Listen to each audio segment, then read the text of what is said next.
आज के इस वीडियो में हम काव्य के बारे में सब कुछ पढ़ेंगे। काव्य की परिभाषा, भेद और उन भेदों की भी परिभाषाएं। तो यहाँ पर काव्य किसे कहते हैं, आचार्य विश्वनाथ की परिभाषा दीजिए।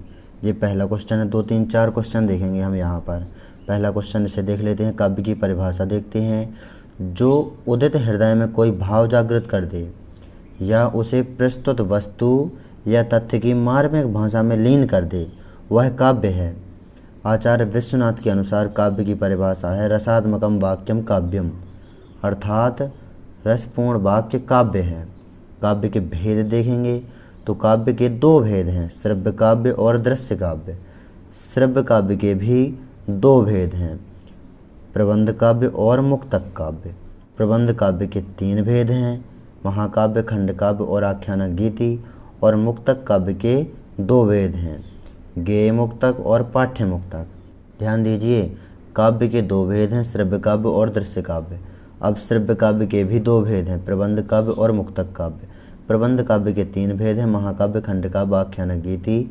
और मुक्तक काव्य के 2 भेद हैं, गेय मुक्तक और पाठ्य मुक्तक। अब यहाँ पर श्रव्य काव्य और दृश्य काव्य की परिभाषा पढ़ेंगे हम। श्रव्य काव्य और दृश्य काव्य की परिभाषा देखेंगे। श्रव्य काव्य, जिस छंदमयी रचना का आनंद सुनकर या पढ़कर लिया जाए। श्रव्य शब्द से ही पता लग रहा है कि सुनकर या पढ़कर आनंद लिया जाए, वह श्रव्य काव्य है। और दृश्य काव्य, जिस पद्यमयी रचना का आनंद देखकर, सुनकर, पढ़कर लिया जाता है, उसे दृश्य काव्य कहते हैं। तो ये है यहाँ पर श्रव्य काव्य और दृश्य काव्य की परिभाषा। श्रव्य काव्य वह है जिसका आनंद सुनकर या पढ़कर लिया जाता है। दृश्य काव्य वह है जिसका आनंद देखकर, सुनकर या पढ़कर लिया जाता है। अब हम यहाँ पर श्रव्य काव्य के 2 भेद देखेंगे, प्रबंध काव्य और मुक्तक काव्य। श्रव्य काव्य के 2 भेद, प्रबंध काव्य और मुक्तक काव्य। तो प्रबंध काव्य की परिभाषा देखेंगे। यह श्रव्य काव्य का एक प्रमुख भेद है। प्रबंध काव्य के छंद एक कथा के धागे में माला की तरह गुथे होते हैं, अर्थात जो रचना कथा सूत्रों या छंदों की तारतम्यता में अच्छी तरह निबद्ध हो, उसे प्रबंध काव्य कहते हैं। प्रबंध काव्य के 3 भेद हैं, महाकाव्य, खंड काव्य और आख्यानक गीत। अब मुक्तक काव्य की परिभाषा और भेद देखेंगे।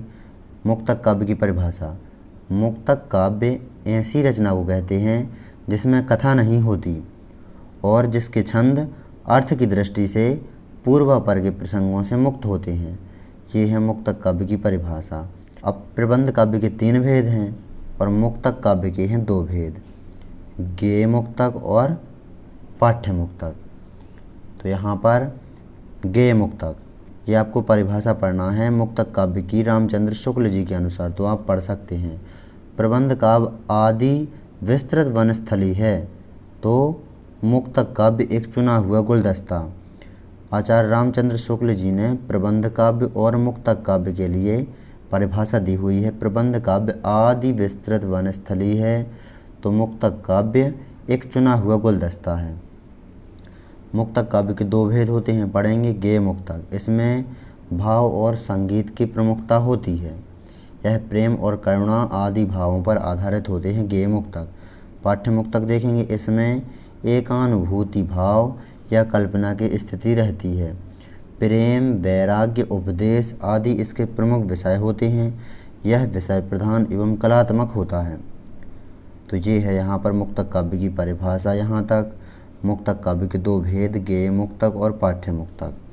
प्रबंध काव्य के 3 भेद हैं, महाकाव्य, खंड काव्य और आख्यानक गीति। प्रबंध काव्य और मुक्तक काव्य, ये है यहाँ पर श्रव्य काव्य के 2 भेद।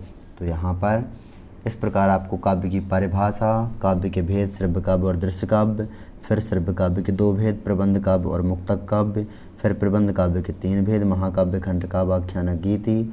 और मुक्तक काव्य के 2 भेद, गेय मुक्तक और पाठ्य मुक्तक। इनको आपको अच्छी तरह से नोट कर लेना है, याद कर लेना है। परीक्षा की दृष्टि से बहुत अधिक महत्वपूर्ण प्रश्न हैं। यदि आप संपूर्ण कक्षा 10 एनसीईआरटी गणित को हल सहित देखना चाहते हैं तो डिस्क्रिप्शन ज़रूर चेक करें।